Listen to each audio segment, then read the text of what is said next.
నమస్కారం వార్తలకు స్వాగతం. ముందుగా ముఖ్యాంశాలు. హోంమంత్రి వంగలపూడి అనిత మీడియా సమావేశం. అప్పీలు అంశాలపై వివరణ.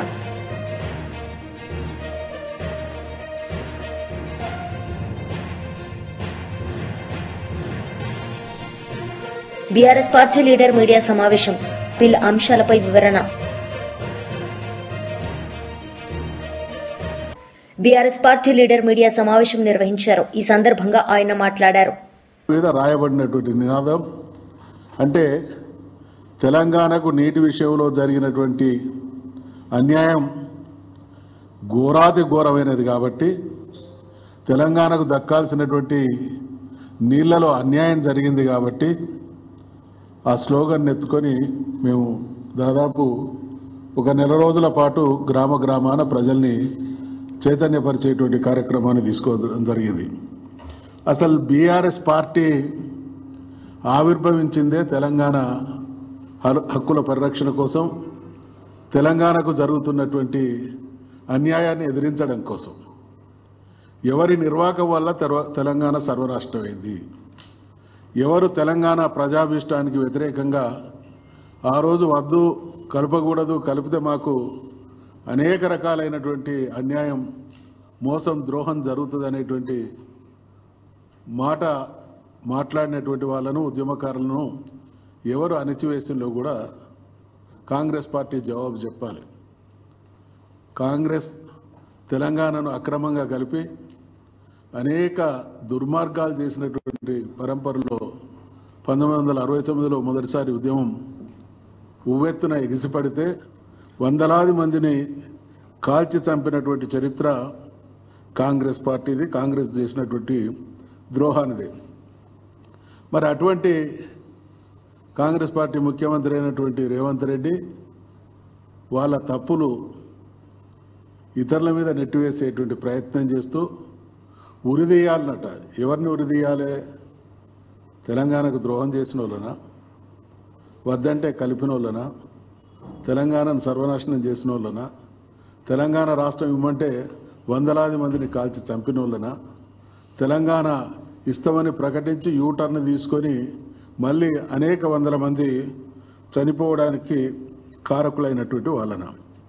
నిన్న ఆయన మాట్లాడినటువంటి మాటలు బీఆర్ఎస్ ప్రభుత్వం తెలంగాణ ప్రయోజనాల కోసం ఆ రోజు ఉద్యమించి రాష్ట్రాన్ని సాధించినటువంటి పార్టీ, తెలంగాణ రాష్ట్రాన్ని సాధించి 10 సంవత్సరాల కాలంలో అద్భుతమైనటువంటి పాలన అందించినటువంటి పార్టీ, ఉద్యమ పార్టీగా పాత్రను బ్రహ్మాండంగా పోషించింది, అధికార పార్టీగా బ్రహ్మాండమైనటువంటి పాత్రను పోషించింది. ఈరోజు ప్రతిపక్షంలో ఉన్నాం కాబట్టి 20 మాసాల క్రితం అధికారంలోకి రావడానికి ముందు ఎన్నికల మేనిఫెస్టో రూపేణా, ఎన్నికల సభల రూపేణా అనేక హామీలు ఇచ్చింది. వాళ్ళు ఇచ్చినటువంటి 6 గ్యారంటీలు కానీ, 420 హామీలు కానీ, వాటన్నిటినీ ఇవాళ 20 మాసాల కాలం గడిచింది. అంటే దాదాపు 1/3 పీరియడ్ అయిపోయింది. ఈ ప్రభుత్వానికి 5 బడ్జెట్లు ప్రవేశపెట్టేటువంటి అవకాశం ఉంటుంది. అటువంటిది 2 బడ్జెట్లను ప్రవేశపెట్టింది. టైం పరంగా చూస్తే 1/3 అయింది, బడ్జెట్ల పరంగా చూస్తే 40% అయిపోయింది. ఇచ్చినటువంటి హామీల్ని అమలు చేస్తామన్నటువంటి వాటిని అడుగడుగున బీఆర్ఎస్ ప్రశ్నిస్తూ ఉంటే ప్రజలకు జవాబు చెప్పలేక జరుగుతున్నటువంటి మోసాన్ని కప్పిపుచ్చుకోవడానికి అనేక రకాల దుర్మార్గాలకు ఒడిగడుతూ ఉన్నది.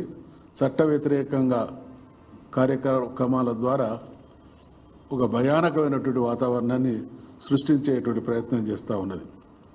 రేవంత్ రెడ్డి గారి మాటలు విన్నాం. బీఆర్ఎస్ పార్టీ అట చచ్చిన పాము అట. చచ్చిన పాము, చంపే పాము కాలం నిర్ణయిస్తుంది.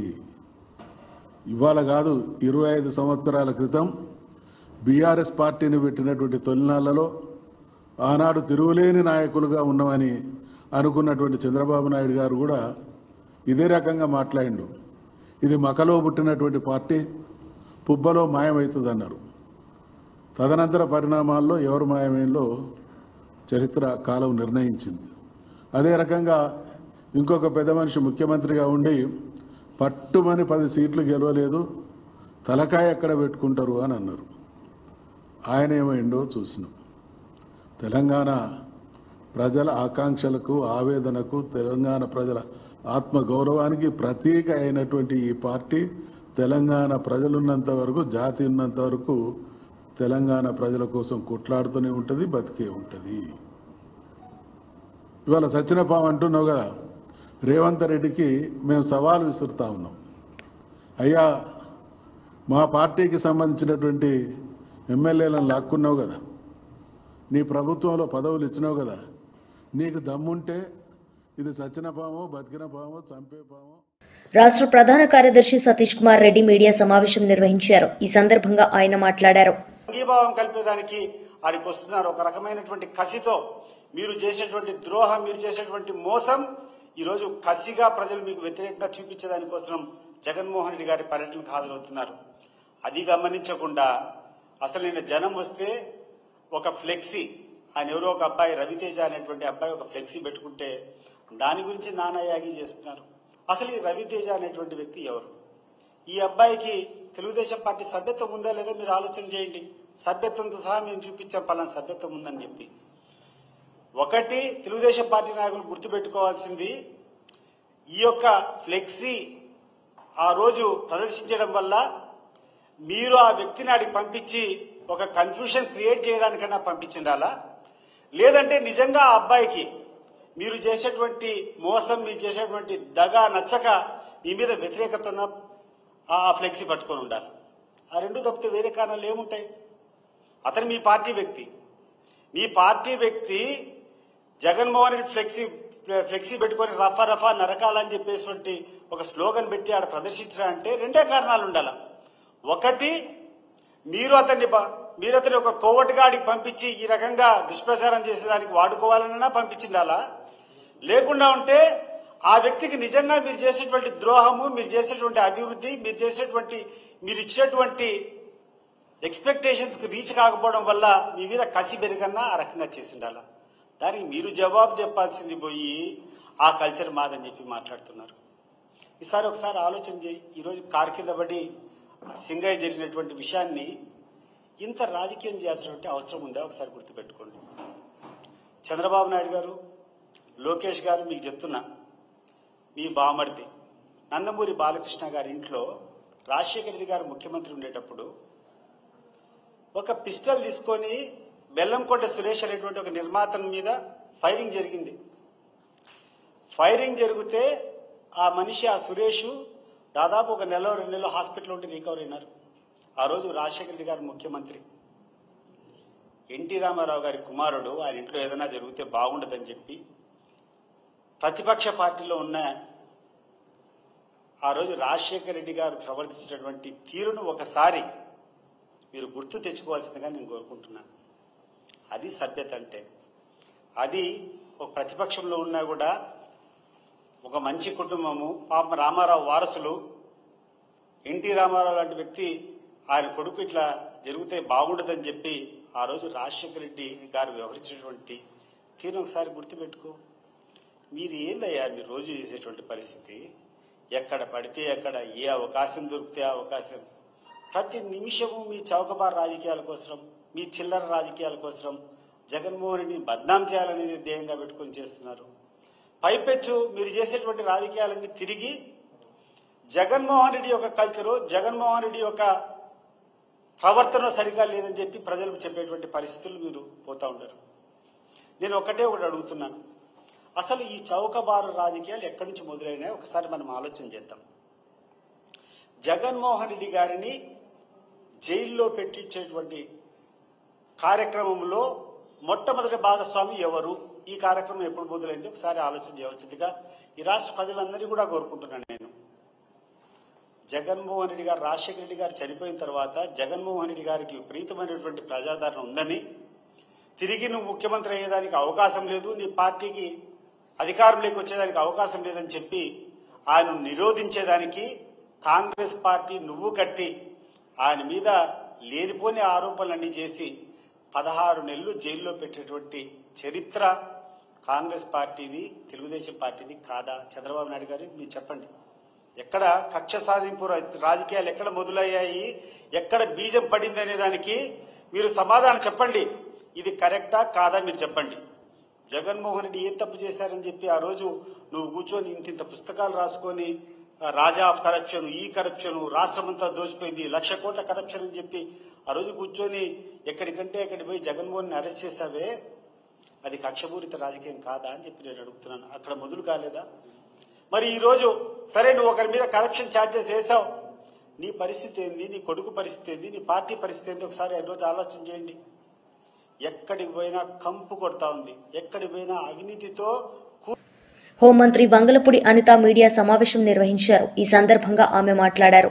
పెట్టుకుని సుమారుగా చెప్పాలంటే 2019లో రాజ్యాధికారం తీసుకున్న తర్వాత జగన్మోహన్ రెడ్డి అప్పటి నుంచి కూడా తన అధికారాన్ని, తన అడ్మినిస్ట్రేషన్ ని కూల్చివేతలకి, లేకపోతే విధ్వంసానికి, విద్వేషానికి, హత్యలకి, ఆత్మహత్యలకి ప్రేరేపించాడే తప్ప ఒక అమరావతిని నేల రాయటానికి, అదేవిధంగా పోలవరాన్ని ఎట్టి పరిస్థితులు కట్టకుండా చూసుకున్నాడే తప్ప ఏ రోజు కూడా ప్రజా సంక్షేమం, రాష్ట్ర అభివృద్ధి అనేది లేకుండా 5 సంవత్సరాలు కూడా పరిపాలన అమోఘంగా చేశామని చెప్పి చంకలు గుద్దుకొని తీరా ఏదో అంటారు కదా, బొక్కబోర్లా పడినట్టుగా 11 సీట్లకు పరిమితమైపోయిన పరిస్థితి.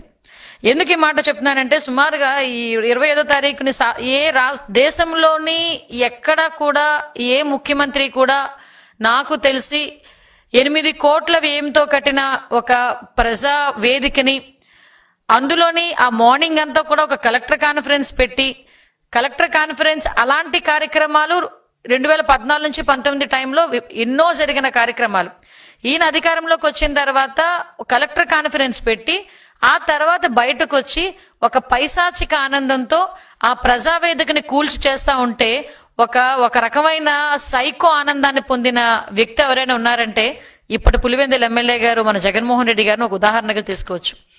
ఇప్పటికీ కూడా ఆ ప్రజావేదిక శకలాలు అక్కడే ఉన్నాయి.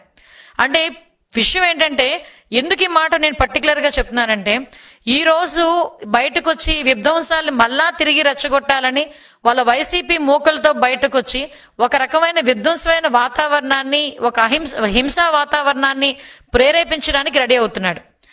దానికి బట్టి మనం ఒకసారి ప్రీవియస్ గా కూడా జగన్మోహన్ రెడ్డి తాలూకా నేచర్ మనం అర్థం చేసుకుంటే, జూన్ 25వ తారీఖు 2019లో ప్రజావేదిక కూల్చిన దగ్గర నుంచి మొదలు పెట్టుకుని 2024 మార్చ్ ఏప్రిల్ ఎలక్షన్స్ వరకు కూడా తిరిగి ఇప్పటికీ అధికారం కోల్పోయిన తర్వాత కూడా ఇప్పటికీ కూడా అటువంటి పందాలు నడుచుకునే దానికి ప్రయత్నం చేసే పరిస్థితి కూడా మీ అందరూ కూడా గుర్తుపెట్టుకోవాలి.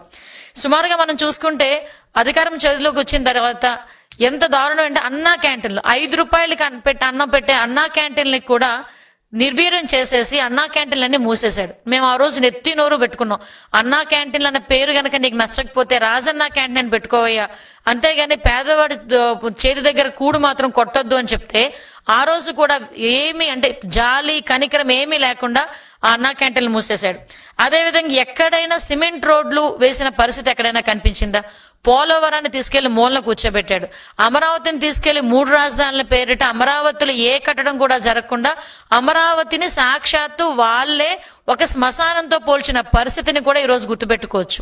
ఇవన్నీ ఒక ఎత్తైతే ఎవరైనా గట్టిగా మాట్లాడితే వాళ్ళ మీద కేసులు పెట్టడం, గట్టిగా ప్రశ్నిస్తే వాళ్ళని పిచ్చోళ్ళని చేసి రోడ్డు మీద కొట్టే పరిస్థితి, మరి ఎక్కువగా మాట్లాడితే హత్యలు చేసే పరిస్థితి, ఇవన్నిటినీ కూడా దాటుకొని 5 సంవత్సరాల పాటు ప్రజలందరూ కూడా నానా ఇబ్బందులు పడి ఈ రోజు కూటమి ప్రభుత్వం మీద నమ్మకంతో సుమారుగా 164 సీట్లు ఇచ్చి ఈ రోజు మమ్మల్ని గెలిపించి ఈ రోజు అతి నమ్మకాన్ని మా మీద పెట్టుకుని ఈ రోజు ప్రజలు ప్రశాంతంగా జీవించే పరిస్థితి ఈ రోజు కనిపిస్తా ఉంది.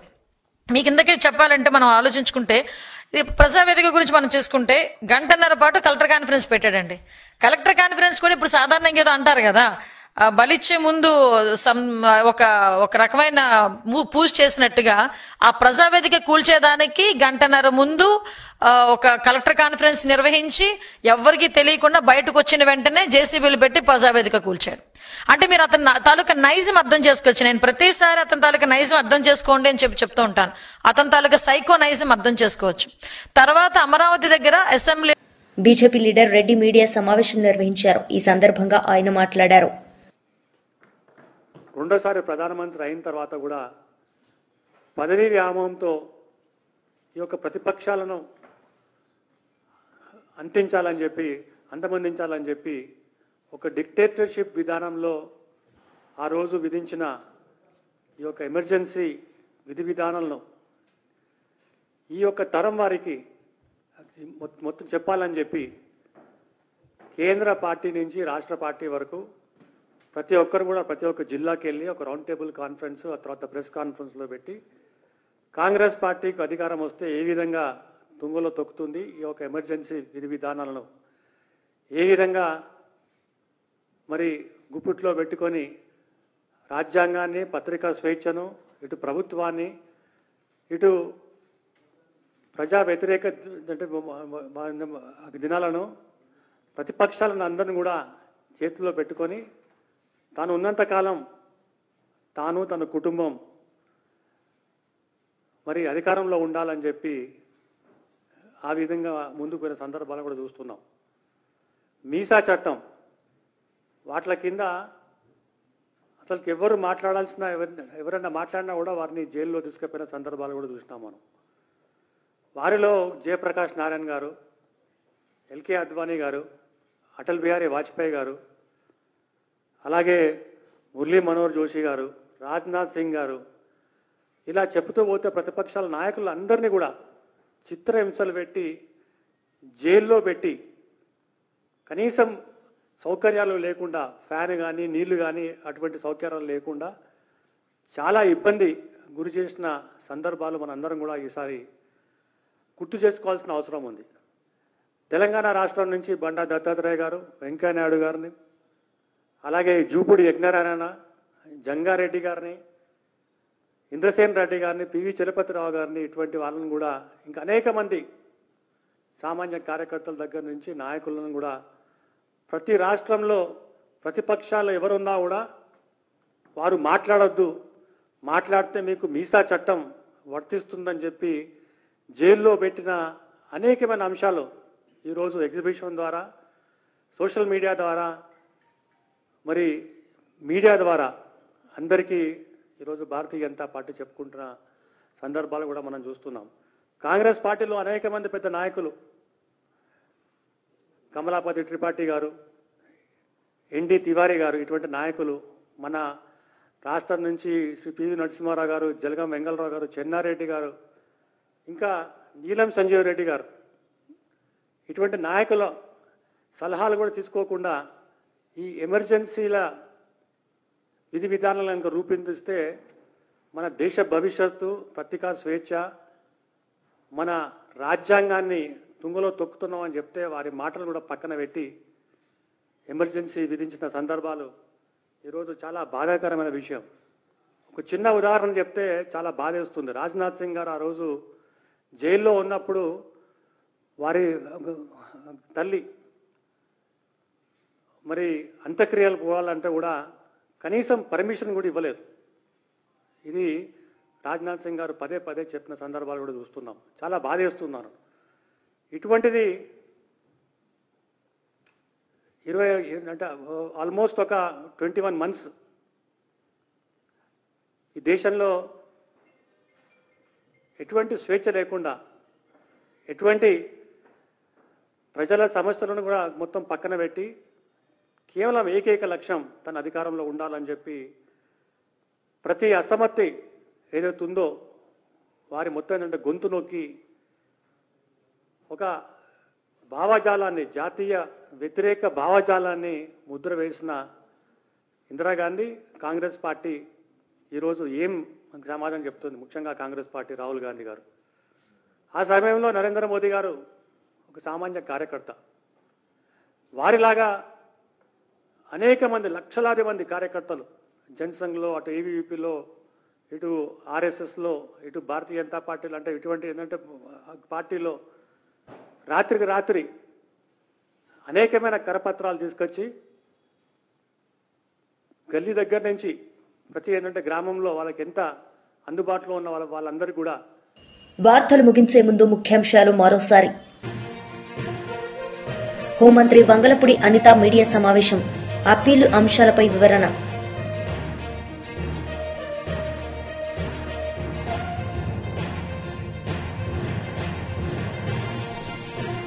బీఆర్ఎస్ పార్టీ లీడర్ మీడియా సమావేశం. అప్పీలు అంశాలపై వివరణ. ఈ వార్తలు ఇంతటితో సమాప్తం. తిరిగి ప్రసారమయ్యే వార్తల్లో మళ్ళీ కలుద్దాం. అంతవరకు సెలవు. నమస్తే.